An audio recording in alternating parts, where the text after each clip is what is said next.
Imagine not yapping for 18 minutes. Yeah, that's what we're supposed to do in today's game. What are we doing today? Let's see. Now, I have calibrated my voice. Oh, potato graphics card trying to render Unreal Engine 5. Okay, so what are we doing today? Yeah, potato graphics card doing its job poorly. What's going on? Now, to be fair, as I said, I have played this game before, and right now I've set my microphone in a way which allows me to speak at a low voice. Oh, that was pretty close. That was pretty close. Yeah, something like that. I should be careful with the voice. Now, I'm gonna try to take a different route and a different path in order to see a bunch of new scares. Also, pardon the edgy camera lights. Well, it's not the camera light. These are just, one of them is my phone, the other one is an emergency lamp. Yeah, it happens when you don't have a ring light. There it is. The emergency alarm. Whatever that is. We're just gonna go deep into the forest. Now, I have my own criticism of this game. So, the problem, or I wouldn't say the problem, but the thing with this game is that it puts you in the zone in a very abrupt and sudden manner.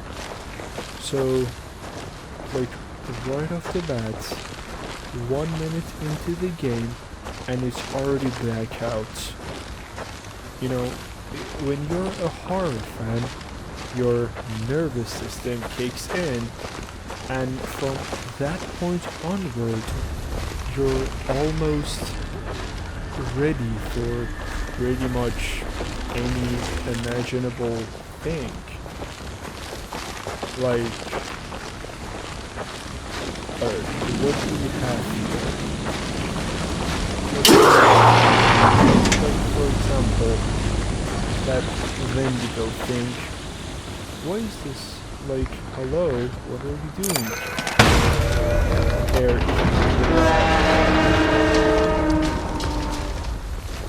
So, those were supposed to be jump scares, I assume, or things that would freak you out. But the thing is, when you are a horror fan, when you are a person who has consumed a, I would say, decent amount of horror media, your mind is subconsciously prepared for things like this when you are pushed into the zone. And what's that sound? So the problem with a lot of jump scares in horror games is that you kind of see them coming. Well, not entirely. That was close. Well, not entirely, but the point is, most of the jump scares happen after you're in the zone. What's going on here? We should, keep collecting batteries. What was that? Sounded like a bear. I do hope we see a decent amount of scares.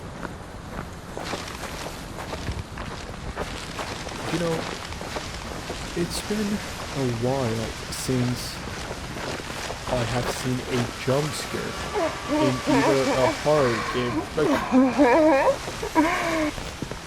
in a horror game or a horror movie, which was really out of nowhere, which you truly wouldn't see coming.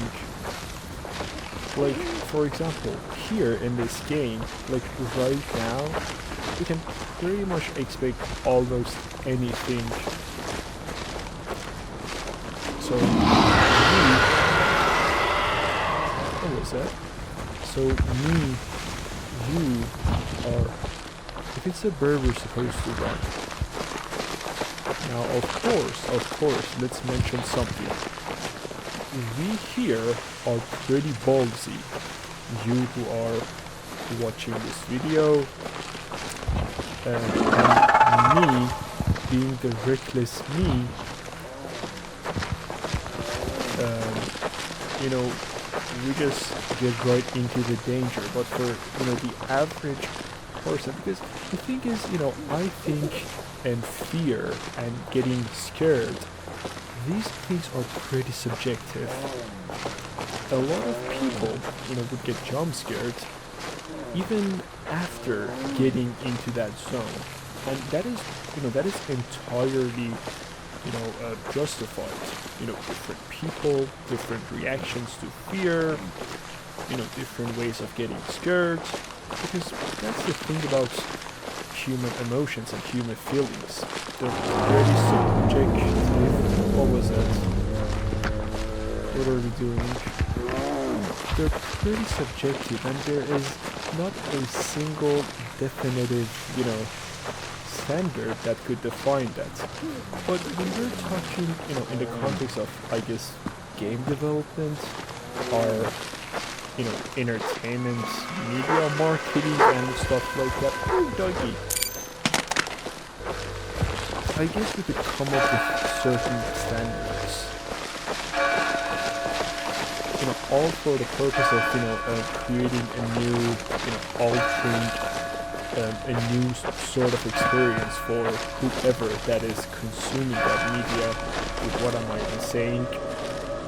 Okay, enough with the boring stuff. Let's get into this. What is it, a graveyard? Oh, I came here the last time I played this game, but, you know, I'm just gonna get here again for the sake of batteries, I assume. Because, as I said before, I wanna go through new areas of the game. Thank you. You're supposed to be dead, so please rest in peace. No help. Rest in peace. Be a good corpse and stop shaking. Let's just run it. We're hearing different voices. Yeah, I'm just gonna run it through because the graveyard here. Okay, let's actually go back in the graveyard and just, you know, go through it. Thank you so much for the battery. I truly appreciate it. Dear ghost of the graveyard. Can I get in here? No?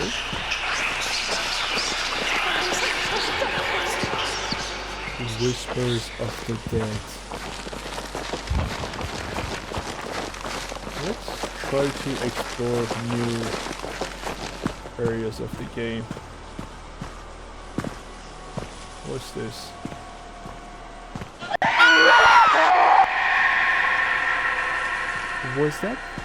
Was that a jump scare that my potato graphics card didn't render? Who are you? No, raise your head. It's okay. We're friends here. No need to be scared, ma'am. I'm here. Who's that? Is that a person? Oh no, it's just a statue. Well, let's just get out of here.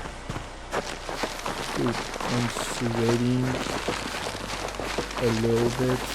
It's not a nervous sweat because... Okay.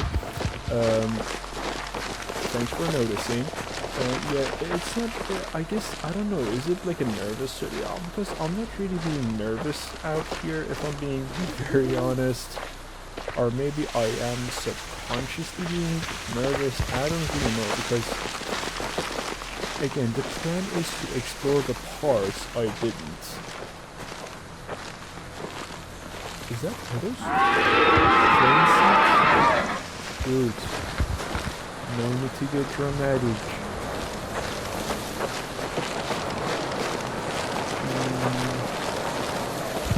Oh, yep, crash sites. that? Yep, it's a crash site. And another problem with this game is that some of its jump scares are a bit dry. Like, they're not really there. For me at least. Like, I can totally see how someone would get truly scared by these. But then again, as I mentioned, fear is pretty subjective. Who is this?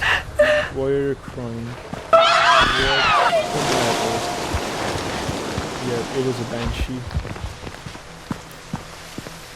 But yeah, back to my earlier point. Most of the jump scares in today's horror media, you kind of see them coming. What is that? Okay, what is this? We're almost...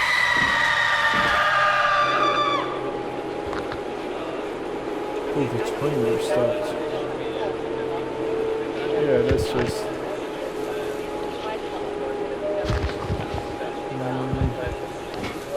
You have to listen to that.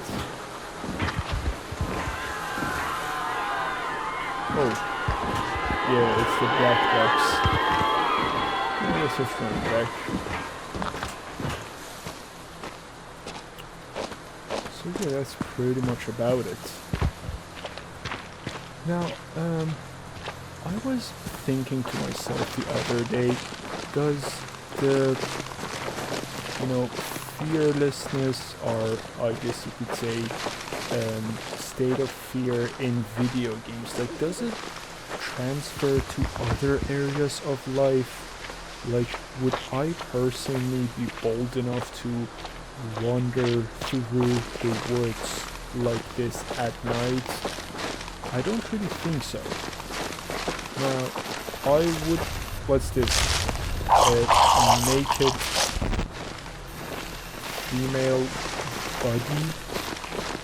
Oh, I was here the last time. Yeah, I could just run through it again. Yeah, there's a battery. I have to get in there just for the sake of battery. Oh, okay. That jump scare, that one wasn't here the last time. That one was new. But, when we get to the... Yeah, this sounds and the corpses falling also was not here the last time. There's a jump scare there. Yeah, this one right here, this creature who's there, of course. Bro was legit living in the bathroom. Imagine living next to a toilet. Of course you're gonna end up looking like that. Yes. A vision of hell at a mall. Okay, this is getting here. Just got here for the battery. Okay, what was I saying? Yeah, it was probably just a gap. Now, I think and I assume, fear has a lot of external and internal factors. That was a hug. I don't know about internalized fears because, those are just, like traumas and all that, because that's just a whole expert discussion that I don't have almost no expertise, so I'm just gonna remain quiet on that. But I guess if we're talking about other sorts of fears, because like me personally, for example, and this is something of a flex, of course, I'm not trying to brag about it, I don't mean to brag, but so I'm a martial artist. What is this? Crows having a stroke? So I'm a martial artist. Like back in my Muay Thai and kickboxing gym, I was pretty bored. What was that? I was pretty bold in, once I first started, I was a bit timid. I was afraid of getting punched in the face. I was afraid of punching others in the face. Of course, when you train, when you spar, you have to go pretty light. But after a while, I got a bit bold. I got more, I could say, fearless. I guess that kind of translated into other areas of life. And pretty much the same thing here. I guess the fearlessness that you develop in horror media. Okay, Mr. Float. What was that? That was gross. The fearlessness that you develop and through horror media, I guess it proportionately translates to other areas of life. I guess, I'm not sure, but up to a certain extent. So if anyone ever asked what is the use of playing horror games, I guess that is one response. I don't know. Something else is something that I myself, always try to meditate on, always trying to think, is that human beings, oh, there's a battery. Human beings have a fear of the unknown. A lot of achievements we explore, a lot of great things and terrible things, and a whole world of different unexplored wonders might be sitting after the wall of fear. Because I think fear, because is one of the human feelings, and I would say it's pretty necessary even in some regards. It's a living defense mechanism. Is this you again? It's a living mechanism. Of course, giving in too much to fear, could be pretty toxic, could hold you back. But I'm not really too sure about this mindset of, destroying fear or, I don't know, stuff like that. Oh, spider. Because then again, fear and being afraid, these are very natural things, I think. Just, you get to define, the extent, the proportions. There are a lot of fears that are justified. Okay, I'm yapping too much. This is turning into a lecture. What are we even doing here? But, one of the interesting things that I always... naked guy. That I always talk to myself is being afraid of the unknown.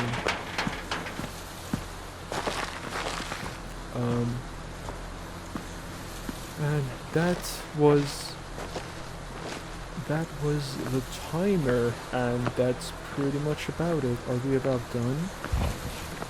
Did I make it? Are we good now? Can I go home? What am I gonna do now? Hello? Was my lecture not good enough? You again, asshole.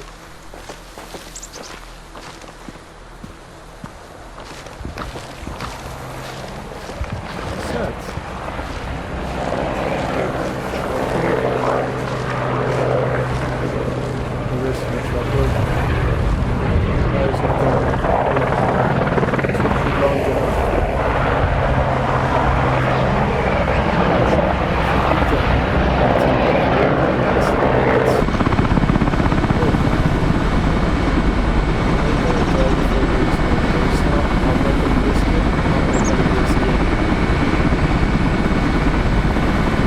Keep quiet until we're in the safe zone, and that was about it. 32 scares.